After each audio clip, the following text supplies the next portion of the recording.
Most armies measure strength by counting tanks, big guns, thick armor, machines that dominate photographs and museums. But the American Army won its war with something far more modest. Half-tracks, scout cars, mobile guns, recovery vehicles. Machines that rarely make the posters, but carried the burden of nearly every mile from North Africa to Germany. They were the quiet engine behind the loud victories. The M2 and M3 half-tracks were the backbone. They rattled and clattered over rough ground, sounding like steel drums rolling down a quarry slope, but they kept moving no matter what. Mud, sand, snow, it did not matter. Infantry rode shoulder to shoulder under the open top, dust swirling around their helmets. The armor was thin, just enough to stop fragments and small arms fire. But that thin armor saved lives every day. Veterans often said they could judge the danger of incoming fire by the sound it made when it struck the plate. A sharp ping meant a ricochet. A flat thud meant you ducked. Communication inside these machines was its own challenge. The engine noise drowned out normal conversation. Crews tapped shoulders, raised hands, or stomped boots against the floor to get attention.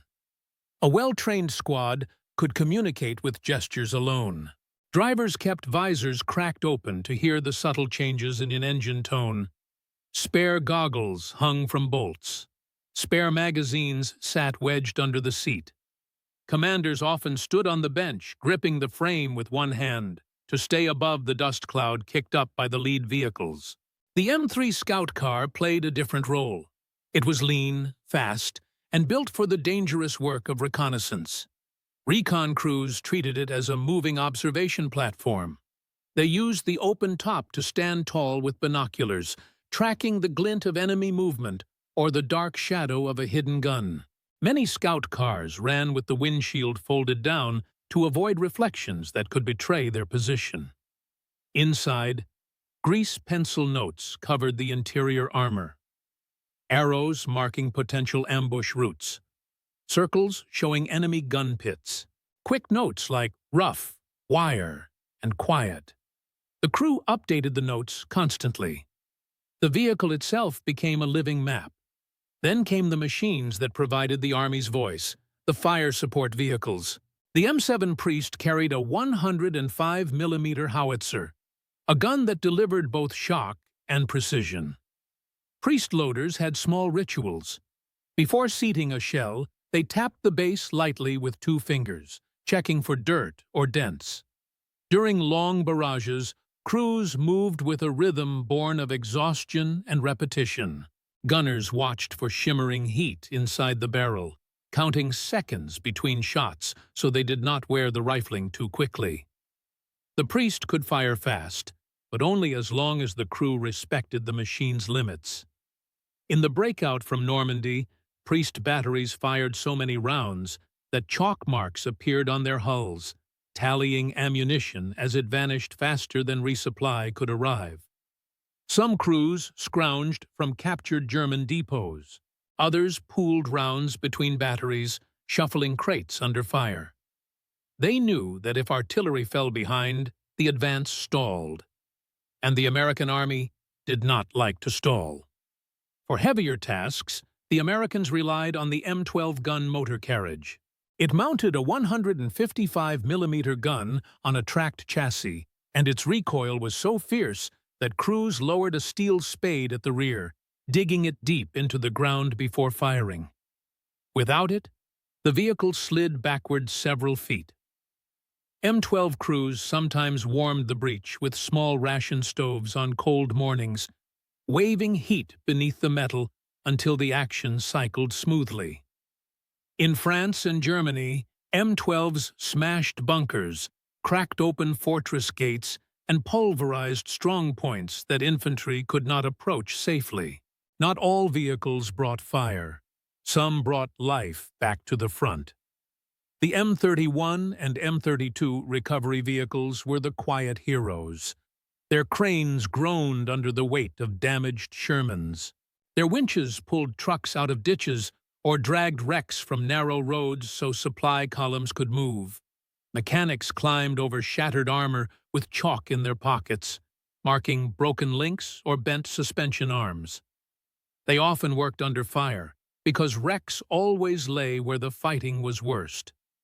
More than one mechanic joked that he saw more combat than a tank commander. After all, he always went where the tanks died. And then came the M8 Greyhound, the fast scout armored car that raced ahead of columns. With its 37mm gun, the M8 was not meant to fight tanks, but to find them. Greyhound crews improvised constantly. Some tied spare antenna wire around the turret basket to improve radio clarity in bad weather. Others used empty shell cases as map weights, spreading charts across the turret ring. When terrain was tight, they removed the side skirts to avoid snagging branches. In the Ardennes, Greyhounds provided early warning of the German counterattack.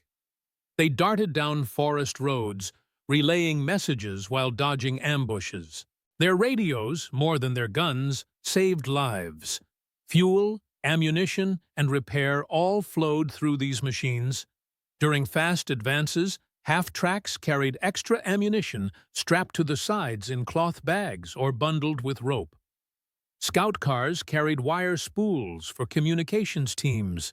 Priests often doubled as emergency ambulances when medics ran short of vehicles. M12s sometimes carried extra fuses under the crew benches. Every machine found a way to carry more than its design intended. In towns across France, half-tracks rolled behind tanks, weaving between rubble. Priests dropped shells behind the next row of buildings, their crews working through smoke thick enough to sting the eyes. M31s pulled wrecks aside so the column could keep moving. M8 Greyhounds idled at crossroads, engines ticking quietly while their crews scanned ahead. The war's rhythm depended on them. Without movement, there was no breakthrough. Without support, there was no movement. By the time American forces reached Germany, many of these machines were battered. Their paint had faded under the sun. Their tracks were stretched. Their hulls bore scratches and scars from branches, bricks, and debris. But they kept moving. They carried the infantry into unfamiliar towns. They ferried supplies past burned-out barns. They brought engineers across rivers and evacuated the wounded through streets still echoing with gunfire. They were never built to be glamorous. They were not the stars of wartime posters, but they were the machines that made the army mobile, flexible, and fast. The machines that carried the war from the deserts of North Africa through the fields of France and into the heart of Germany. Tanks often get the credit, but these vehicles did the carrying, and the soldiers who rode them never forgot the steel beneath their boots.